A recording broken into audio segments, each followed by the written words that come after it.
Welcome to Podcast Sound Advice, the place for up-to-date podcast tactics and trends. You'll find actionable strategies to help you grow your audience, expand your influence, and monetize your content. Join Phyllis and Kelvin for Podcast Sound Advice starting now.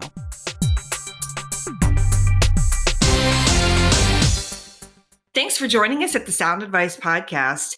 We are excited to have one of our podcast clients with us today. Laura Vanderkam is joining us. She is the creator and host of the Best of Both Worlds podcast, our co-host actually. She's an author, she's a mom, she's a writer, she's a podcaster, she's a longtime blogger. Laura's very busy, so we appreciate you taking a few minutes out of your day today to be with us. Well, thank you for having me. Yeah, we're happy to have you here. We're really talking to lots of people who are reaching out about podcasting right now. And there's a lot of questions that we get often. So what I'd like to do is go back to the beginning a little bit. And if you could share with us, what was kind of your initial motivation and what was the reason that you thought podcasting might be a good content activity for you? Yeah, well, I'd had it in the back of my mind for a while. I could definitely see that a lot of people were starting to listen to podcasts. And when I thought about how people use their time, because I like to write about time management, right, it fits so perfectly into modern life. I mean, there are many times where we can't pay full attention to something, but we don't want to be doing nothing else. So, right, whether you're driving, whether you have sort of mindless kind of work that you have to do, if you are folding laundry or any running on a treadmill or anything like this, podcasts fit so perfectly into that. And I had seen that audiobooks were becoming a bigger proportion of book sales for that same reason. But there's only so much audiobook creating one can do. It takes a lot of time and effort to write a book and then turn it into an audiobook. Whereas podcasts can be more immediate and more content you can produce more quickly. So I had this in the back of my mind. And then my co-host, Sarah, who I'd read her blog for years, she posted that she was thinking of starting a podcast. And I said, well, have I got an idea? And so I reached out to her, and it took us not too long to set it up. I mean, thanks to you guys, you helped us set it up very quickly. And so Best of Both Worlds launched in August of 2017, and we've been producing an episode every Tuesday since. Yeah, absolutely. And for people that don't know, first of all, going on almost your third year of podcasting is, I don't know, that's like 20 years maybe. And like, we're considered old now. Yes. Yeah. It is a big deal. It's significant.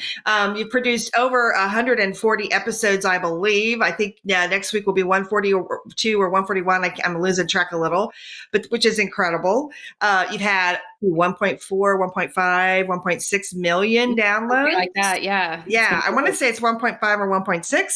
So it's pretty significant. And you had a bit of a following, obviously, as an author and having published, 3 or 4 books, I think, by the time that your podcast has started. But what about podcasting was there anything that surprised you about it with the connections you were making with your audience? Or is there anything that really pops out for you? I really think that my audience feels like they know me better and feels closer to me than they did just reading my written words. Podcasting is more immediate. It's more conversational. And so, in the past, when I give speeches, people have read the book, so they talk about that. But in the past 2 or so years since I've started podcasting, I have people come up to me and just talking about my life. Like we've been chatting every morning in the car on the way to work, like, oh, because you have. Because we have. I'm like, did you solve that issue with this? And I'm like, okay. I mean, and it's so awesome to have that sense of, that you're a community with your audience. I really do enjoy that aspect of it. And it's just because people know you better when they hear your voice versus just reading your words. Yeah, absolutely. That's so true. That doesn't surprise me, Laura. And part of your blog or podcast, that is Laura and you and Sarah, your co-host, you share about your personal life. I mean, since you've been podcasting, Sarah's had a baby and you've had a baby. You've had, a number of family events and trips and milestones and things that have happened in your life. And you share those things on your podcast. I know you get this question probably a lot. Like, how do you get so much done with all of the other things that you have? And you have a very full life. So if you could share with us maybe the process, because I know you and Sarah batch your recordings, you do some planning ahead of time, you have a very specific way you put the show together. Could you share with a few people how you do that and how it's worked for you?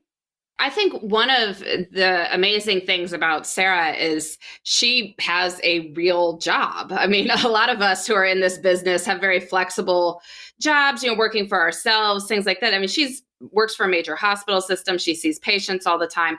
So that has, forced us to be very intentional about how we schedule recordings. So she has usually one day off every 2 weeks where she's not seeing patients and doesn't have official hospital duties. And so we try to batch record on those days. And it doesn't always work. Like if there's a guest we really want to have and it can't work with her schedule, I'll just interview that person. But usually we've been able to make it work. And so on those days, we'll try to record 2 or maybe 3 episodes. And then we have them. And so they can come out every Tuesday. And we try to record enough ahead of time so that when stuff comes up, we are okay. So if, for instance, she has a work emergency she has to deal with, then we've got that. Or as you said, we've both had babies in the course of our recording these. And so, a baby is not an unknown event. You do have some advance warning. So we've been able to record ahead of time and have those episodes in the hopper for when we've been in the first few weeks postpartum in those cases. So yeah, we shoot back and forth ideas for episodes, for guests. Some of that is people pitching us. Some of it is our reaching out to people. Sure. We get ideas from our blog readers, from our Instagram followers, and then shoot each other notes over email, have rough outlines of our episodes, and then we sit down and record them and then send them off to you guys to work your magic. Great. Yeah. So I'm glad to hear you say about batching. And I will attest, I know obviously before Henry was born, you had several podcasts done ahead of time. Back, I think in December, even you guys did quite a few in advance. I think intentionally so that you weren't recording or didn't have any need to record during the holiday period, which is great. So I think a lot of podcasters, when you're new to that, don't necessarily think about that kind of scheduling or that sort of planning. So I think the way that you guys do it is really helpful and will be helpful to other people to understand, like, yeah, I could sit down and actually bang out a lot, maybe in like one afternoon a week or one afternoon, or maybe 2 afternoons a month even, and then get quite a bit of content done. Yeah, and there are also ways to sort of make more content without having to do a whole lot of advanced planning. So, for instance, we do mailbag episodes where we get listener questions and we can just get 5 or 6 questions and answer them as we're recording. And that produces an episode. Or sometimes we'll just do life updates. Like, we've had these things going on. And the good news about having a co-host is that you can always just have a conversation. And especially if you know each other pretty well, which we've gotten to know each other over the years, then that can produce an interesting episode in a way that if you were just talking as your own self might not be all that interesting for people to listen to. So for my podcasts that are just me talking, I have to have those very carefully scripted. I read and make sure that there's nothing that hasn't been edited out that shouldn't be there. Whereas when it's a conversation, people are a little more forgiving. So those are actually probably easier to come up with the content. And so I definitely recommend doing it with a friend, and partly just because it makes it more fun. Yeah, it doesn't seem like work. And we're just having a conversation, which we'd like to do anyway. Right. Yeah. Which is excellent. And I think that energy too comes across to your audience, right? That you guys genuinely like each other and you enjoy talking about some of these things together. It's clear that people enjoy kind of hearing that and sort of feeling like they're part of that conversation, which is cool. Yeah. Hopefully. Yeah. Let's briefly talk about, you do have 2 other podcasts that you do. The Corner Office, which is brand new and is just recently started. And the other is Before Breakfast. Thank you. Oh my God, I had it Before Breakfast, and both of those are different. First of all, they're daily. They're just you. They're both Monday through Friday, I believe. Is that right? Yes, every weekday morning. Yeah. So you just briefly, we don't have to go into a lot of detail, but you mentioned those tend to be a little bit more scripted. They're also quite a bit shorter. So would you mind just sharing people kind of how you do that? Or I'm assuming you're sitting down and recording 5 or 6 or 10 of those at once. Yes, definitely. So I work with iHeartMedia on my other two podcasts, Before Breakfast and this new one, The New Corner Office. And the format is about a 5-minute episode where I share a short daily tip. I write scripts. They're short, about 4 or 5 minutes. I try to record them in the morning before my household is busy and loud. The one downside of that is I have learned from listening to myself that my voice is about half an octave lower before 7 a.m.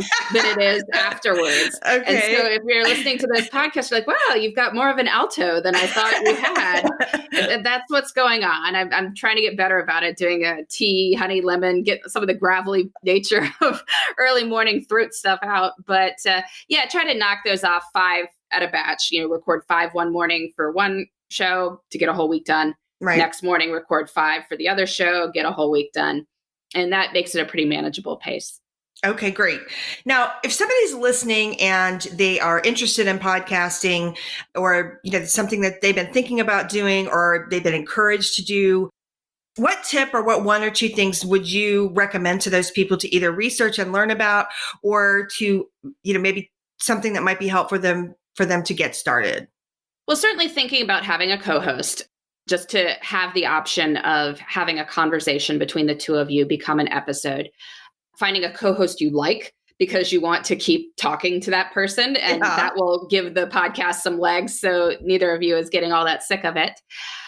Really having a topic that you care about, because people can tell if it's forced. People can tell if you just don't care. And I'm not saying that there aren't maybe professional podcasts that have to be out there that people are doing because it's their job and they have to get this stuff out there. But it's going to be better for all involved if you really find the material intrinsically motivating to you right there. Listen to what you enjoy, see what else is out there, the podcasts that you are drawn to, the formats. There's lots of different formats out there now. There's certainly the short daily ones like I'm doing, or the guest ones. Some people have guests every time. There are ones that are more seriously produced where you go and interview different people and put in different sound clips and things like that, or the conversational ones. And these are all options and slightly different formats. And so see what resonates most strongly with you. And then, that's the key to sticking with it. I also say, try to come up with a good publishing schedule, because you want your audience to know that, say, every Tuesday is when they can listen to your podcast, or every Thursday, or whatever it is. But then they start anticipating it and building it into their weeks. And that really helps build community as well. Right. Thank you. Yeah, that's a good point. I think consistency is, well, just like anything with like blogging and writing and other kinds of things, right? Consistency is helpful both obviously to your audience, but it's also really helpful, I think, as a discipline for creating the content, right? I think it's a Seth Godin quote or whatever, but he said something about, I don't always know what I'm going to write until I start, but I start every day, so I know it's going to come, that sort of thing. As a writer, do you feel like there's a little bit of a muscle to that once you kind of get into the groove? Oh, definitely. With podcasting, with writing, anything like this, the more you do it, the more ideas you have. And I know when I was starting podcasting, like, well, are we really going to come up with something every week that we want to talk about? And yes, I mean, we have episodes forever if we want them. Right. Well, right. and now you're talking about stuff again that you talked about before, because you have to update. You have to update, and every year or two, our mornings change completely. So we're going to have another episode about our morning routines, or different stages of kids, or what was different when one kid went through it and now the other, or school and back to school. I mean, you can do a different back to school every September and people will still be interested in it. And, even if we run out of things to talk about, our listeners sending questions, and those are different too. I'm holding out for the teenage years. That's true. Well, there is, some of our content is career oriented, some is parenting oriented. One of the issues with parenting topics is it's fine to talk about little kids. Older kids are their own people, and they don't necessarily want to be part of your podcast. Splattered across the airwaves for all to hear. Splattered across the airwaves for their peers' parents to be listening to. Right. So yeah, that is, sadly, there's a lot less content out there related to parenting teens, as I've noticed now that I'm looking for it. Yeah, interesting. So that's a good point. I hadn't really thought about that. We don't have kids, so I hear which again is one of the reasons why I'm just flabbergasted sometimes at how much you guys get done. We stay busy and we don't even have kids. So anyway, we have a cat. That's The cat, Yeah. cat can keep you busy. There you go. Well, he's yeah. So I guess before we sign off, we are going to be sharing this podcast episode on our website and sharing it with our listeners and with others. And so if there's somebody that hasn't listened to Best of Both Worlds yet, which I find kind of unbelievable, but there might be a few people out there. So, and we want to introduce them, and you have so many episodes to choose from, and they can certainly start listening just with current episodes today. But what do you have one or two episodes that you would want to point people to that you either really like or that you feel like really just would give them a really good flavor of you and Sarah and the kinds of things that you guys talk about? Well, one of the more fun ones to listen to is any of our superficial things. We've done a couple of episodes devoted to superficial things, and that's what we call them. And we talk about skincare, clothes, makeup, hair. And we decided to put these into specific episodes just to get them all under one podcast topic. And they tend to be really popular. Like we all hear from people about them and Yeah. they're like, ooh, yes, we want to hear about your skincare regimen. Really? Like I'm not sure I want to hear about my skincare regimen, but okay. So if you want to hear the fun stuff, that's one. In terms of guest episodes, we had a fun one recently where we interviewed Joel and Matt of the How to Money podcast, which is one that Sarah and I both listened to sort of independently. We both decided we enjoyed listening to it. And so we said, well, hey, well, let's see if these two gentlemen want to come on our podcast as guests.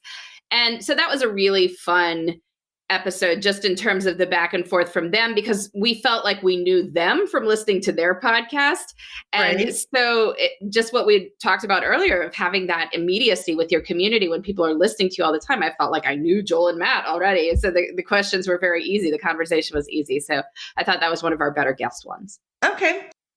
One other question I wanted to ask, as you mentioned about getting feedback, I'm curious, two things really. Do people email you? Do people reach out to you on social media? Like, how do they get feedback and questions to you about, not questions for your Q&A segment so much as just feedback in general about topics they like or didn't like, or if they have disagreed with something, or if they totally, you've been really helpful to them, those kinds of things. How do you hear from them the most? Well, people do email us. Both Sarah and I have public email addresses, so people find those and email us. And yeah, as you said, that's how we get a lot of our listener questions too.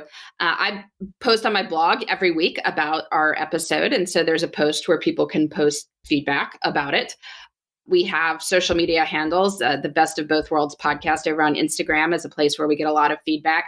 The thing you have to know about this, and anyone getting into podcasts should be aware of this, you're going to hear more from people who are upset than people who are happy. Like when people are happy, they don't immediately think, I should write that I'm happy. Like I should write that this was another episode that entertained me on the treadmill today. Like, yeah, Yes. Some people will write you that and that's great. You can feel happy about that, but it's People hide behind the fact that they can write it. You can't see them. You can't immediately talk back to them. Yes. There's no confrontation. They're immediate kind of thing. Yes, no, that's true. And I mean, if somebody was going to call me on the phone, they would probably use a different tone of voice than some of the written responses. And some of the tone you get in your responses. Yeah, exactly. And I don't know. I think Sarah's a little bit more sensitive to it than I am. She's probably a nicer person in general than I am.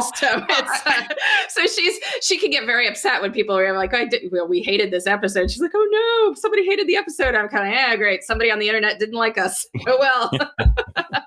But if it's useful feedback, like sometimes people will say, well, you didn't address this topic and that's a total blind spot on your part. And I go, okay, well, that's interesting. Like, thank you for letting us know about this. Or here's something about this topic that you might want to cover in the future, or who knows? There are various things that are useful feedback. And even when people are gruff, that's helpful to get. But, if you're getting into podcasting, you should know that not everyone will like you. Right. And that is okay. And I found, interestingly enough, when people write you angry notes, if you write back sort of calmly, thanking people for their feedback, and, I appreciate your taking time out of your busy life to listen to me and to write to me. Sometimes the emails you get back are just like, whoa, I mean, they become your best friends. It's just Right. people I don't know if they didn't think you're a real person or whatever, but Right. Once you get past that and say, I'm happy to have feedback, then you wind up with extremely loyal listeners. Yeah. They just didn't expect the personal interaction. No, Yeah. they didn't expect the personal interaction. Yeah. Well, which is actually nice, right? Because a lot of times, right, obviously in that sense, they probably very rewarding to just feel like they were heard. Like you actually read their email and you actually took a minute to respond. That's not an everyday thing, I think, for a lot of us, right? If we're doing this kind of stuff online. Yeah. So that's really helpful. And I appreciate too. I think one of the reasons that your podcast is so successful, one of the many reasons, is because you and Sarah do share your opinions and you're not afraid to be opinionated. Like you're not trying to massage like how you feel to make it really palatable, I guess, to everybody. I mean, you're not super controversial either, but if you have opinions about something and you say that, this is what you think about this. And it's obviously been a recipe for success. It's gone really well and you do have a very loyal following. They love you guys. We're going to sign off here. I appreciate your time, but let's tell everybody, we will link obviously to your Instagram feed for people to find you, and then tell everybody where they can find the rest of your information. Yeah, well, if people want to come visit my website, it's lauravanderkam.com, just my name, which will be in the links, I'm sure. Mm-hmm. And you can read my blog. I'm still blogging all the time, as is Sarah. She's at the Shoebox, THESHU. Those are her initials, BOX.com. And yeah, would love to hear from your listeners. Both of us have very nice comment sections on our blogs, which is helpful. Much of the internet has turned into a comment dumpster fire, but our readers are still good. Yeah. So we hope to keep that going. Yep. Well, great. And thanks for joining us. Yeah, both of you guys are really consistent, again, writers and bloggers still. And you do have, I read both of your blogs, and there's a lot of good info there. For people that are looking for Laura's expertise or information on the productivity, she has some free resources and all kinds of things like that on her website as well that you might want to take advantage of. And Laura, I just want to say thanks. Thanks for taking a few minutes out of your day today. We really appreciate it. And appreciate your time. Yeah, we look forward to, I don't know, whatever the rest of the, I guess, the 3rd year anniversary of the Best of Both Worlds and whatever is next. Sounds good. Yeah. Thank you guys so much for producing our show. It's been really fun working with you. Yeah, great. Likewise. Thanks a lot. That's our wrap for this episode. We hope you found today's sound advice helpful. Let us know what you think by leaving us a review. You can get more resources at podcastsoundadvice.com. Until next time.